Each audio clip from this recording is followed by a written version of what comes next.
you to open your SPSS. So barulah kita nak buka SPSS kita. So buka SPSS tuan-tuan dan puan sekarang. Siapa yang tak install lagi, sekejap lagi masa rehat boleh install. Kalau siapa yang tak ada installer, boleh dapatkan di kedai-kedai yang berdekatan dengan Amareka. Sebab kat sana jual yang original lah.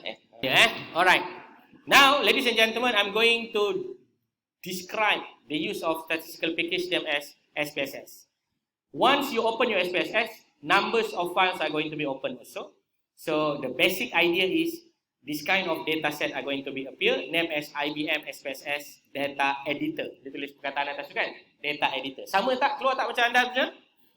Sama Okay. Down here, we got two kind of tab. The first tab is called Data View. Another tab down here, we call Variable View. So let us familiarize with all these tabs. First one is Data View. The next one is Variable View. You click numbers of times so that you remember. Data View, Variable View. Data View, Variable View. Data View, Variable View. Data View, Variable View. So dah tahu dah? Kejap lagi kalau saya kata pergi Data View, kau cengang-cengang kat mana nak klik, kau siap. Okay, so far so good? Dah familiar dah? Data View is where you want to put your data. Data View is where you want to put your data. Variable View is where you want to set up, apa dah? Set up your variable. This is where the crucial parts coming in lah, based on your questionnaire that you construct just now. Okay, I make a repetition. Data View is where the data are going to be inserted, but before that, make sure you set everything inside the variable view. Okay, done. Now, go to variable view. Mesti ada yang tanya, mana variable view tu? Dah jumpa dah variable view? Some of you might have a different GUI, graphical user interface, due to the fact that some of you using the Windows kan. Windows dia akan ada kat sebelah sini kan, betul tak? Kan, bawah sebelah kiri. Mac, pengguna-pengguna Mac. Siapa pengguna Mac kat sini? Kita satu geng Yang lain semua saya tak nak geng Tak adalah yang pengguna Mac dia dekat sebelah tengah lah. Okay, now go to your variable view. You go already to your variable view? Okay, now open up your Excel. Open up your Excel. You open up your Excel already? Okay, so inside the Excel, for your information, ladies and gentlemen, all the columns is called variable. Apa dia? Variable. Maksudnya kita ada variable yang pertama, namanya apa? Yang saya tengah highlight ni. Yang saya sedang highlight ini. Ya Allah, pandainya. Betul lah? Gender. Yang kedua, variable apa yang saya sedang highlight dan hang ni? Dia jangan sombong sangat, Dr. Aizat. Nanti Allah Ta'ala balas cash. Anak saya selalu bahan saya macam tu. Ayah tengok, ayah dah dapat cash. Tak adalah ya. Ni mana ni? Apa ni? Dia dah lari dia dah lari. Saya kita buat saya tutup balik saya buka balik. So yang tadi age, yang sebelah age tu apa? Sorry yang pertama tadi adalah gender, the next one is age, the next one is highest education and so on. Okay, so now ladies and gentlemen, let me ask you to do the following exercise. Mari sama-sama cuba follow apa yang saya buat. Boleh? Okay. Saya tak ajar kamu cara yang cepat lah. Saya ajar kamu cara yang agak manual, tapi insya-Allah membantu tuan-tuan dan puan. So, anda tolong adakan bersebelahan seperti yang saya buat sekarang ini, iaitu sebelah kiri anda adalah anda punya what we call it as Excel, and then the another one is your SPSS. Okay, dah buat dah seperti yang saya tunjuk ni? Dah buat ya? Buat sebelah-sebelah macam ni. Dah buat dah? Sebab saya nak tunjukkan saja. Okay, inside your SPSS, please make sure that you are going to go to the variable view. You are going to go to your variable view. Okay, dah pergi dah variable view?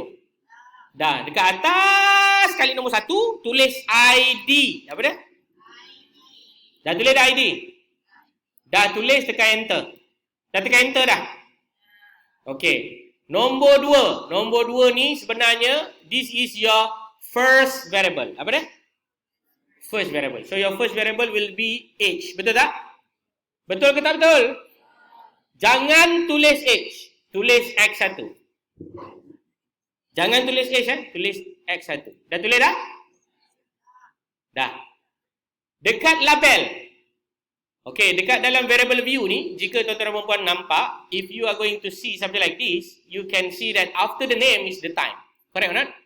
The type is actually automatically identified by the SPSS as numeric. Numeric maknanya kita perlu menomborkan perkataan kita. Maknanya kalau male, kita kena bagi dia nombor. Female, kita kena bagi dia nombor. Faham tak? Maknanya male, kita letaklah 1. Female, kita letaklah 2. Saya tak suka guna nombor tu. Saya nak guna 18 dengan 19. Boleh tak?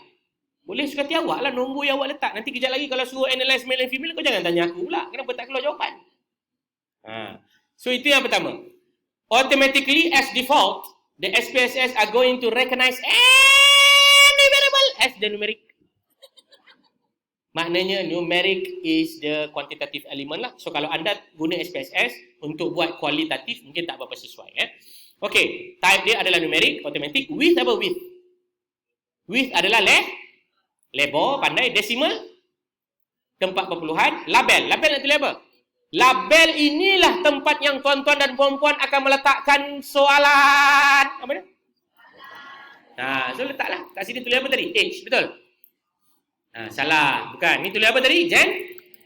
Ya Allah, pandai. Betul lah, gender. Next, values. Values ni ramai student-student yang kurang faham dan kurang arif. Dengar betul-betul apa yang saya akan jelaskan. Apabila anda tekan butang values, dia akan ada 3 dot kat situ. Nampak tak? Saya nak zoom ni tak boleh tau. Sebab Mac ni tak boleh membenarkan saya zoom. Mac dengan kawan-kawan lain yang power tu boleh lah.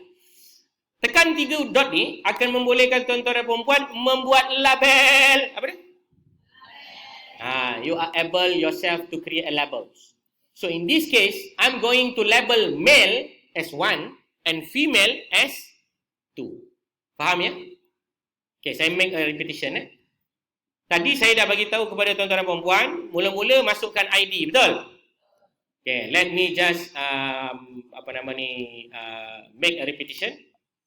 So first of all, I'm going to remove everything. So let me just clear it all. So this is my clear SPSS data view areas. So I'm going to create ID and then press enter, followed by the first variable that we'll ask among the respondent, which is our gender. Betul tak? Saya akan letak sebagai X1. Saya namakan variable tu. I'm going to rename the variable as X1.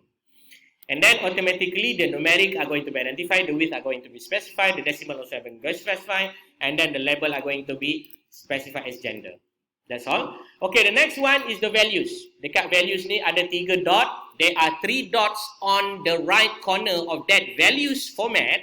Please click to that 3 dot. And then give the values correspond to your variables. Contoh, anda punya label 1 correspond to your attributes. Maaf, bukannya labels, variable, attributes. Variable anda gender, betul tak? Variable gender ni adalah nominal, betul? Dan dia ada attributes. Apa attributes dia? Male or female. So I'm going to label it using the number. So if the male, I'm going to specify its number 1. So it will become something like this. Number 1 will be labeled as male. Number 2 will be labeled as female. And then I'm going to click the add button. Something like that. And then I'm going to click the OK button.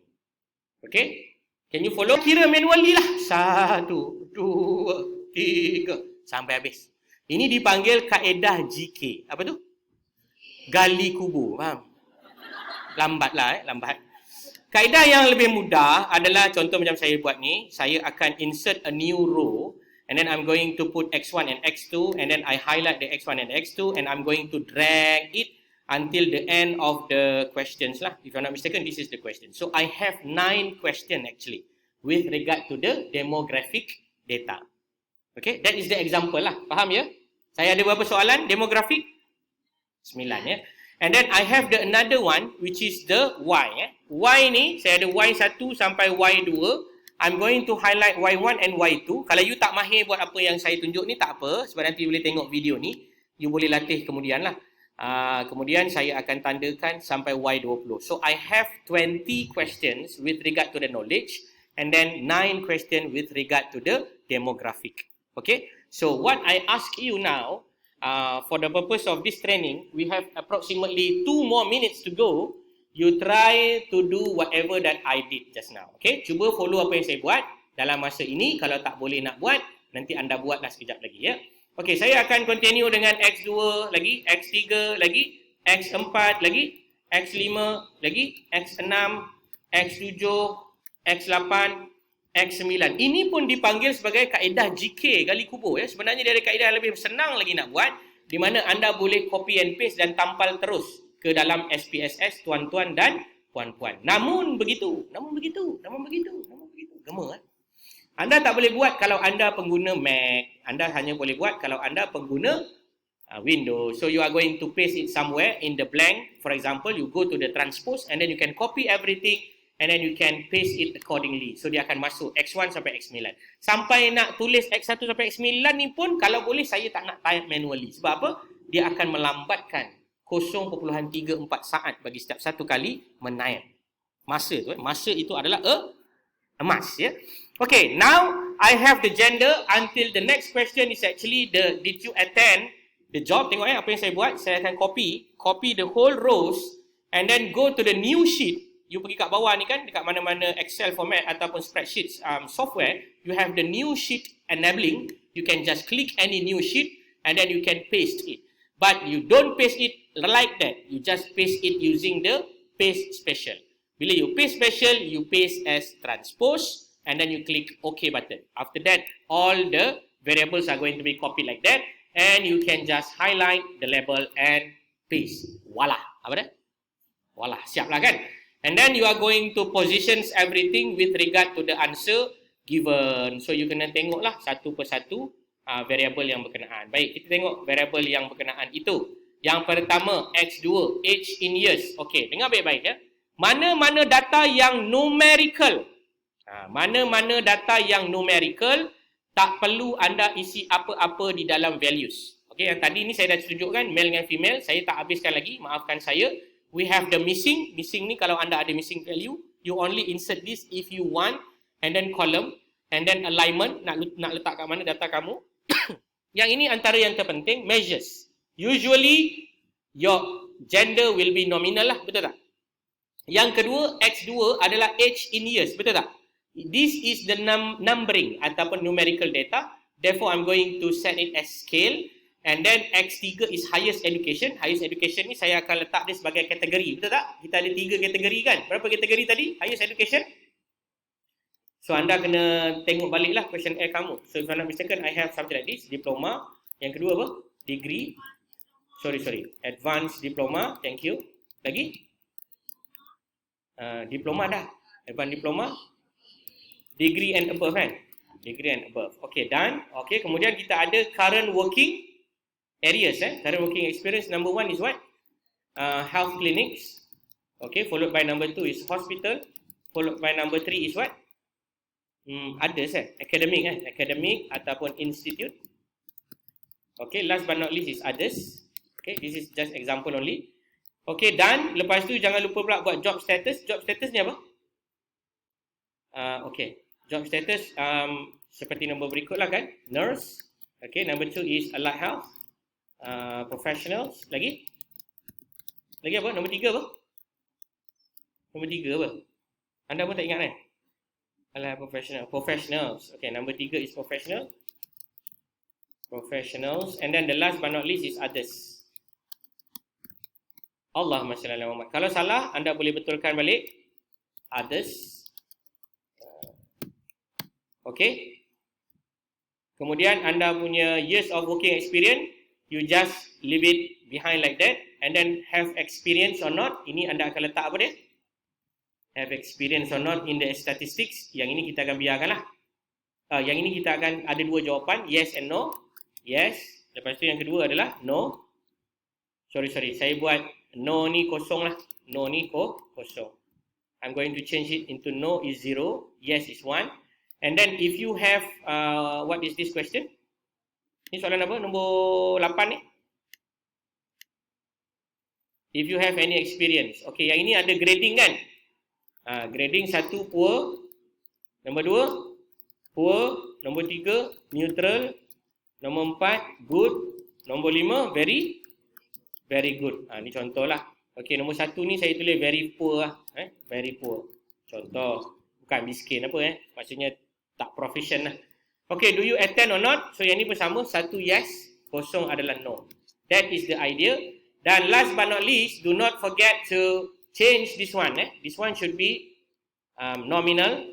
Current working areas nominal. Job status nominal. Years of working experience should be scale. Sebab ni tahun dalam bentuk numerical. Have experience nominal. Do you have any experience with regard to the ni? Ordinal sebab dia ada skala. Do you attend anything? Nominal. So this is the example. After that you can save your data. Okay, cuba buat apa yang saya tunjuk. Kalau tak boleh, boleh buat sekejap lagi. Silakan. Which is the Y1 until Y20. So kepada pengguna Mac, saya minta maaf lah sebab benda ni tak boleh nak copy paste. So kena type satu-satu. Ya, pada kawan-kawan yang pakai Mac ni, jangan bersedih lah. Ini sahaja yang kita akan ke belakang sikit beberapa saat berbanding dengan kawan-kawan kita. Tapi kita akan kejar mereka balik lah sekejap lagi. Okay, tengok ya. Kalau tak percaya, saya akan kejar mereka balik. Okay, 19 dan last kali Y20. Selesai kan? Okay, saya sudah pasti kawan-kawan saya yang lain ni pun masih lagi kicap ni. Kita biar je dia kicap. Okay, so the next one is Y1 until the Y21. Okay, tengok ya. Saya dah copy. Selepas saya copy, saya akan buka a new sheet. Therefore, I'm going to paste. I'm going to use the paste special. Under the paste special, I'm going to use the transpose. And it's going to be like this. However, kalau tuan-tuan puan perasan, nampak tak? Soalan ini sama kan? Betul tak? Soalan ini sama. Lepas tu dia ada dalam kurungan yang tak sama. Betul? Yang kita nak adalah soalan yang dalam kurungan kan? Betul tak? Ini semua kita tak nak. Answer or response the following statement. Ini semua kita tidak mahu. So cara dia macam mana nak buang? Dia ada beberapa cara. Pertama, cara GK. GK ni cara menyusahkan lah senang cerita. Tuan-tuan puan akan buang satu-satu macam ni. Hilang tak? Hilang lah. Tapi lambat. Cara paling cepat adalah ambil yang mana tak nak tu. Ni contoh, saya ambil. Saya tekan Ctrl C. Saya tekan apa? Ctrl C. Kemudian saya highlight kolom yang berkenaan. Saya akan tekan Ctrl H. Allahumma salli ala Muhammad. Sekejap tiba pula dia hilang. Saya akan tekan Shift Command H. Shift Command H. Tengok masing-masing punya control lah ya. Mungkin anda punya adalah Ctrl F. Saya punya Shift Command H. Saya akan tampalkan ayat tadi. Saya akan bagi tahu komputer. Wahai komputer, jika awak nampak perkataan answer or respond to the following statement based on the appropriate scale below. Replace with. Nak replace with apa? Komputer tanya kita balik. Kita cakap replace all. Maknanya kita buang semualah. Saya cakap komputer, kau nampak ayat ni, kau tolong buang. Buang sebagai apa? Buang je lah. Kau jangan nak banyak cakap, kau tu komputer. Dia akan buang. Same also goes to this square bracket. Nampak tak square bracket ni? Square bracket. Nampak ke tak nampak? Ni square bracket ni. Square bracket. Square bracket dekat huruf P, sebelah kanan tu, dia ada bentuk square bracket. Itu panggil square bracket. Contoh saya nak buang square bracket ni kan. Same also goes to this. Saya akan cakap Shift Ctrl H. Wahai komputer, jika kamu nampak square bracket, maka replace all. Dia hilangkan semua. Okay. Kalau kamu nampak penutup square bracket belakang, kamu hilangkan semua. Hilanglah semua. Betul? Dah hilang apa lagi? Kita akan copy. Akan pastekan dekat mana je tuan-tuan dan puan-puan? Dekat SPSS saya yang tak tahu dah kat mana saya letak ya. Ni ada. Mana boleh tak ada? Ada. Okey, tuan-tuan dan puan-puan sekalian, saya akan letak dekat dalam label. Selesai. Saya akan letak di sini ya. Dah selesai. Okey, siap. So next adalah kita punya Likert scale. This is the last one before we break Number 1 is strongly disagree. Pandai ya. Saya suka jawapan tu. Nombor 2 disagree. Nombor 3 adalah neutral. Nombor 4 adalah agree. Nombor 5 adalah ya Allah pandainya. Betul lah tu? Strongly agree. And after that I'm going to click OK. And to make my life much more easier than the easier before, I'm going to copy. And then I'm going to ya Allah pandainya. Same also goes to this. I'm going to make it as ordinal scale. And then after that I'm going to copy. And then I'm going to paste. Cuma nak bagi tahu kalau macam saya ni lah yang menggunakan apa yang dipanggil sebagai Macintosh ni, cara dia macam pelik kan. Kena cuit sikit, tekan, baru dia jadi. Dah siap. Apa dia? Dah siap. So the next one yang tak siap lagi adalah saya perlu mengambil data saya daripada Excel untuk dimasukkan ke dalam data view. That is what we are going to do after break. Okay? Boleh? Okay, selamat membuat dan kita break dulu. Lepas ni kita sambung balik pukul 10.45. Boleh? Boleh. Okay, selamat berehat.